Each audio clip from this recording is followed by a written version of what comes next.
Welcome to Spotlight on Connected to India. My name is Himanshu Verma. My guest on Spotlight today, Mr. Virendra Sharma, is one of the longest serving British Indian MPs from Ealing Southholt, London. He's among the earliest members of the growing wave of Indian politicians in the UK Parliament, having served his constituency since 2007 and as councillor and mayor of the same borough. He immigrated to the UK in 1968 and studied in the London School of Economics.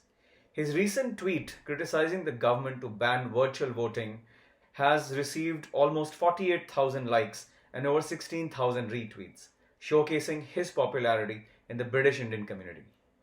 Mr. Sharma, welcome to Spotlight on Connected to India. Thank you very much. It's the same here, and nice to talk to you after some time now. That's right. Honestly, my plan was this year to be in London in July and meet you in your constituency where you're so popular and do something on camera there. Alas, it hasn't happened thanks to COVID-19, but we will do it definitely in the future.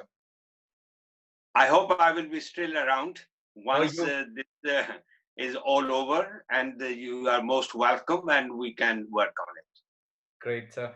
So I'm going to start about asking you what makes you so popular in your constituency. I don't know that popular or not. It shows that when you are honestly and sincerely working with your constituents, I make that difference very often, that it is not for them, working together, taking up the issues, campaigning together, making sure that they know that it's not a political gimmick, it is a genuine concern one is exploring. But once the people understand that, they support you. And I think that my presence in the local constituency, I would use the term long-term presence in the constituency over 50 years, living with the people around. They know you, they know your face, they know that where you are, they believe that what you say, you will try to deliver it. They know it, that when they need me, I will be around. I think that is what, as an elected member, I take it that whether the term popular is right or not, but certainly people appreciate your work. And that's why other indication is when you look at your ballot paper and when you see your majority, and when you walk around, the people's passion for you, people's attraction towards you, people's body language towards you, that gives you all those indications are for building your confidence in public. So, of course, you are one of the pioneers. But if you look at the number of Indian origin MPs in the government now, there are 4 in the government and 4 in the opposition. And, I want to read out a line to you, which we wrote when the current government was formed. And the line is United Kingdom 2019 elections might have seen Boris Johnson's Conservatives gain record majority, but they are in a photo finish with the Labour Party when it comes to the number of Indian origin MPs. How do you feel as a pioneer that the representation of Indians has increased so much over the years in British politics? I take it that it's a hard work where you are loyal to the political system, you believe in the democratic values, and then people start believing you. And I'm glad that the people of Britain, political parties, recognized the contributions made by the Indians in all walks of life, which includes political life, that they are genuinely wanted to make change in the society, and they wanted to make a positive contribution to the society. That is why it's not one party presence now. All political parties, main political parties, have the representation from the Indian community in the House of Commons. I'm going to change gears now and go on discuss a bit of COVID-19. How would you say, how has the current government handled COVID-19 in the UK? I personally believe that the present government mishandled the whole situation where the general public is now questioning their move, the way they handled it. I don't want to seem to be making party political point. I must make it absolutely clear. I appreciate what they have done so far, but I also question them that it could have been better if they had listened to all political parties and take it further with the consent rather than imposing their own ideas. And where the present Prime Minister failed to take the opposition into confidence. This is not a one party issue, it's a global issue, and it is the national crisis.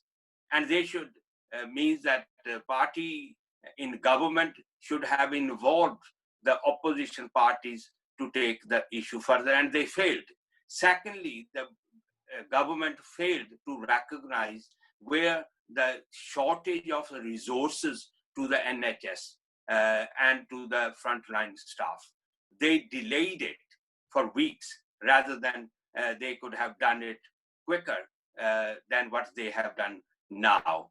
What we are suffering now, we could have avoided few deaths if the government had taken earlier decision, but it's not a criticism. What has happened, so happened. We need to work together to make sure there's no more deaths, the system is in place, the resources are available to the frontline staff. So, with regards to running of the parliament, also, there has been a rising opposition of conservatives' plan to bring back MPs in large numbers, and clearly you have a pretty strong opinion there as well. How do you think can this matter be resolved? I think that the government need to understand where is the advice from the science and the health professionals. Mm-hmm. They are saying there could be a second phase coming up soon. So it means that if you are forcing the member of parliaments to come to vote and take part in the House of Commons, at the same time you wanted them to have a social distance. These two things will not come together, because first, that if every member of parliament turns up to the House of Commons, we don't have enough seats. When we are going into voting, then we don't have enough space. It's an old building, old ways of establishment, and expectations are different. I think that the earlier virtual voting has proved it was working. Yeah. Virtual parliament has proved it is working. Most important is that it's an attack on those individuals who are unable to attend. Correct. I am one of those MPs who suffered from the virus. Yeah. I am advised that I should not be getting involved into any public interaction.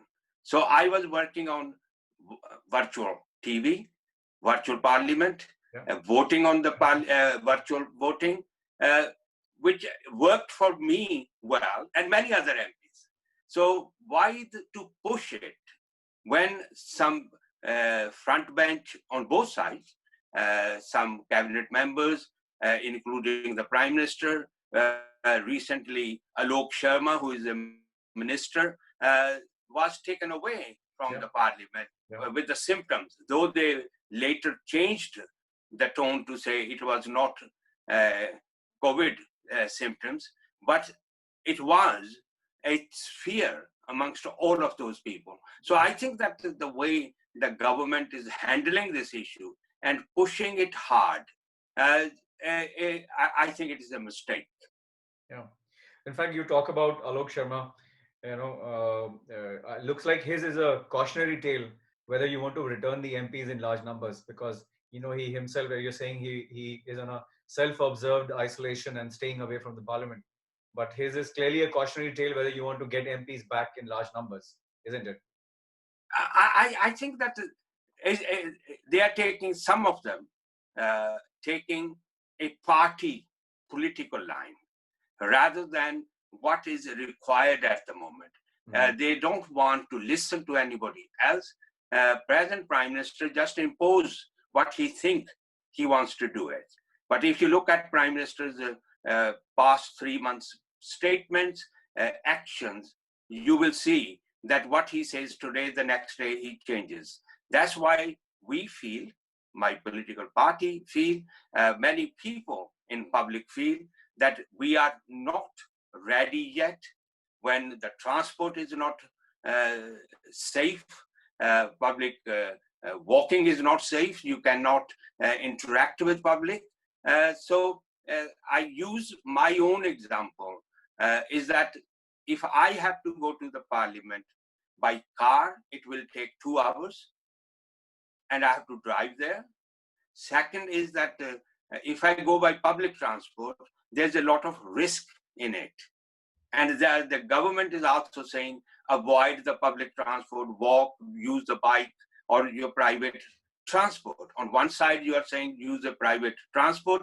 On the other side, you're saying we should not be using the private cars for pollution and other environmental issues. So I think it is contradicting. My belief is that there should not be pressure on the member of parliament. They are working virtually and they should be allowed to do putting the questions, taking part in the debate, and also voting virtually from home. Okay. So the Public Health England has reported that Black, Asians, minority, and ethnic communities are at a higher risk of dying because of COVID-19. What has been the reaction from your constituents, and what advice would you give to them? This was not when a report comes out. Mm-hmm. It was known fact well before. When you look at the deaths, who was dying, it was not working class or poor people. Many people working on the frontline staff, the people who were involved, consultants and the doctors, they passed away. Many other leading members of the community passed away, and the many poor people. So when you were looking at through the media and the people who are dying, you knew it, something wrong there. And then again, the government failure to look into this issue earlier than later. Now the report is there. And now let me see what precautions they bring. Let me see how we can work together to make sure anybody dying, whether they are black, white, or brown, is a sad death. Yeah. And we will be definitely working very closely to make sure that whatever the recommendations are in that report, and make sure that the resources needed so that one community is not suffered because of the lack of resources, medicine and other immune system built up, or whatever grounds are put on. We will work together with the NHS, with the government and the local communities to make sure that unnecessarily the people don't die. Okay. So I'm going to change gears again and ask you a question on how India and UK are finding themselves together, and on Brexit and a lot of other grounds. How do you personally foresee the growing relationship between India and UK improve, or where is it headed? I think that the future lies with Britain and India. India is progressing, developing fast, becoming a strong economy, stable government. Hopefully, we will have more relationships with India and Britain. Other side is that there's a very strong diaspora. Yeah. Indians living in Britain, maybe 3rd, 4th, 5th generation, they still have very strong roots with India. And they wanted to work together. This goes in the benefit of both countries, culturally, economically, professionally, it helps. So I see a better future between India and Britain. There are some issues which we need to discuss, whether it is relevant or irrelevant, but we need to work together to make sure that those issues are also resolved. Okay. Do you personally see in your experience in your office that you find more businessmen wanting to explore who are British Indians now wanting to explore and do more business and work in India? Have you seen an increase in that within your own office? Of course, for the last many years, I work very closely with the business community and others who wanted to encourage uh, business communities from both sides uh, to invest, explore the possibilities, whether it is tourism and others. Indians have invested in Britain, and British people have invested in India.